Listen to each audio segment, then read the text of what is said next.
বাংলাদেশের চলমান পরিস্থিতি নিয়ে গভীর উদ্বেগ প্রকাশ করেছেন নোবেলজয়ী অর্থনীতিবিদ অমর্ত্য সেন। ভারতীয় সংবাদ সংস্থা পিটিআইকে দেওয়া বিশেষ এক সাক্ষাৎকারে বাংলাদেশের রাজনীতি, অন্তর্বর্তী সরকারের প্রধান উপদেষ্টা ডক্টর মোহাম্মদ ইউনূস, আওয়ামী লীগের নিয়ে কথা বলেছেন। তিনি অনেকটা সমালোচনা করেছেন জামায়াতের ইসলামীর বিষয়েও। এই সমালোচনা ভালোভাবে নেননি জামায়াতের আমির ডক্টর শফিকুর রহমান। অমর্ত্য সেনের বিবেক বুদ্ধি নিয়ে প্রশ্ন তুলে ফেসবুকে এক স্ট্যাটাস দিয়েছেন তিনি। বাংলাদেশের বর্তমান পরিস্থিতি গভীরভাবে প্রভাবিত করেছে বলে সাক্ষাৎকারে জানিয়েছেন অমর্ত্য সেন। এর ব্যাখ্যায় তিনি জানান, আমার মধ্যে একটি শক্তিশালী বাঙালি পরিচয়ের অনুভূতি আছে। আমি ঢাকায় অনেক সময় কাটিয়েছি এবং সেখানে আমার প্রাথমিক শিক্ষা জীবন শুরু হয়েছিল। এছাড়া মানিকগঞ্জে আমাদের পৈতৃক বাড়ি ছিল, আর মাতৃকুলের কারণে বিক্রমপুরের সোনারগাঁয়ে নিয়মিত যেতাম।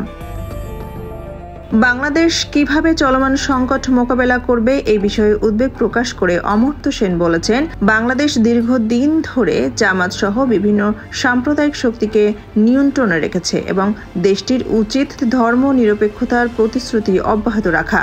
বাংলাদেশের বর্তমান রাজনৈতিক সংকটে আওয়ামী লীগ নিষিদ্ধ করার সম্ভাবনা নিয়ে সতর্কতা জানিয়েছেন অমর্ত্য সেন। তার ভাষ্য, এমন পদক্ষেপ নেওয়া হলে অতীতের ভুলেরই পুনরাবৃত্তি হবে। মোহাম্মদ ইউনূসকে বাংলাদেশের প্রধান উপদেষ্টা হিসেবে মূল্যায়ন করতে গিয়ে অমর্ত্য সেন বলেন, ইউনূস আমার পুরনো বন্ধু।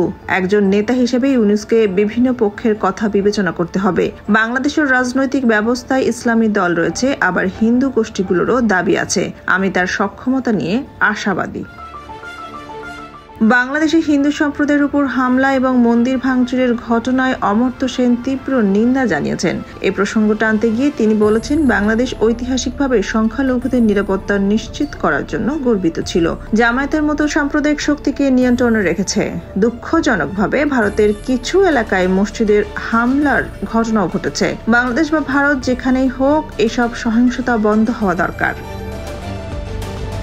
সাক্ষাৎকারে জামায়াতকে সাম্প্রদায়িক শক্তি বলায় চটেছেন দলটির আমির ডক্টর শফিকুর রহমান। অমর্ত্য সেনের সমালোচনা করে নিজের ভেরিফাইড ফেসবুক পেজে তিনি বলেন, জানি না তার বিবেক কোথায়। বাংলাদেশকে সহনশীলতার সবক দেওয়ার কোনো প্রয়োজন নেই। তিনি যে দেশে এবং সমাজে বসবাস করেন, সেই সমাজের আয়নায় নিজেকে দেখার চেষ্টা করুন।